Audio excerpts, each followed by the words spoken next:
you ever been told, trust your guts or listen to your sixth sense? But when you are exactly in the moment, you are left wondering, is this my intuition speaking or am I just overthinking? Picture this. You're about to send a risky text to someone you like. Your gut says go for it, but your brain starts overanalyzing. What if they don't reply? What if it sounds so weird? And does that sound familiar to you? That's the battle we are diving into today. Welcome to Overthinking Out Loud, the podcast where we untangle the messy thoughts in our head. In this episode, we are exploring overthinking versus intuition, which to trust. So, let's break it down. Overthinking and intuition are like two roommates in your mind who never agree. Overthinking is the one who overthinks everything, from what to wear to a party to whether you should take that job offer. It's the voice that says, but what if? On repeat. Intuition, on the other hand, is the calm, quiet one. It's that gut feeling you get when something just feels right, or maybe wrong, even if you can't explain why. The problem? Well, these two are constantly fighting.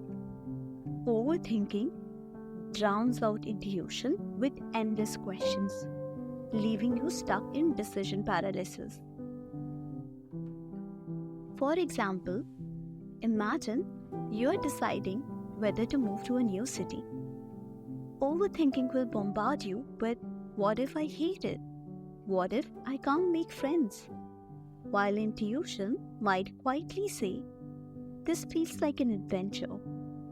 So how do you know which one to listen to? First, let's learn to spot the difference.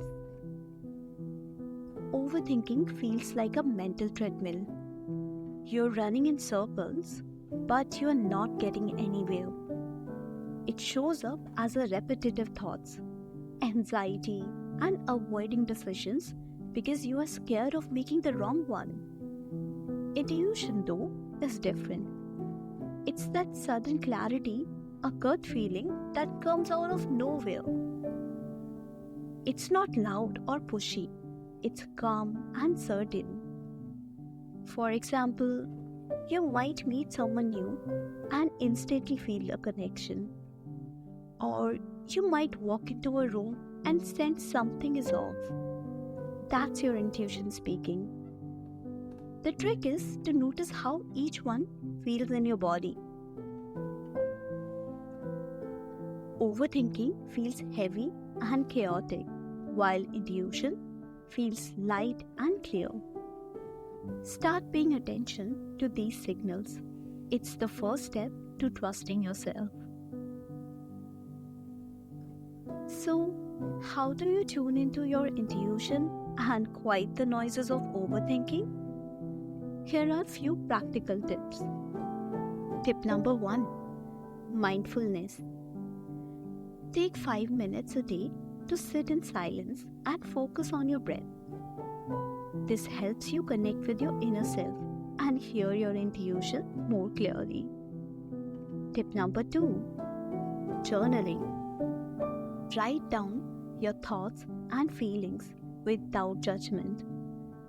Over time, you will start to notice patterns and recognize when your intuition is speaking. Tip number 3. Low stakes experiments. Practice following your intuition in small decisions, like choosing what to eat or which route to take for home. This builds trust in your gut feelings. And if you are worried about trusting your intuition, here's the thing. It's not about being right all the time. It's about learning to trust yourself and your inner wisdom.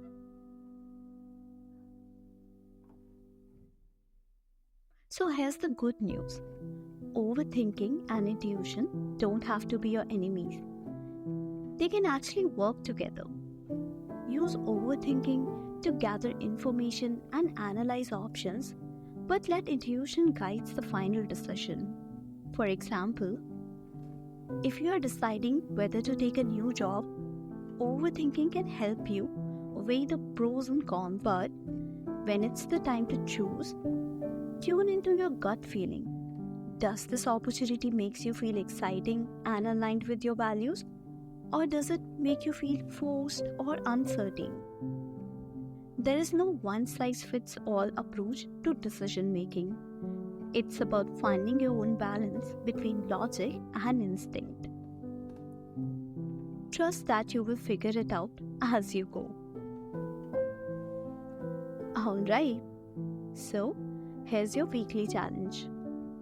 The next time you are faced with a decision, big or small, pause and ask yourself, am I overthinking this, or is my intuition speaking? Try to notice the difference in how each one feels. Then take one small step to follow your intuition. Maybe it's sending that text, saying yes to that plan, or finally letting go of overanalyzing. Remember, life isn't about making perfect decisions.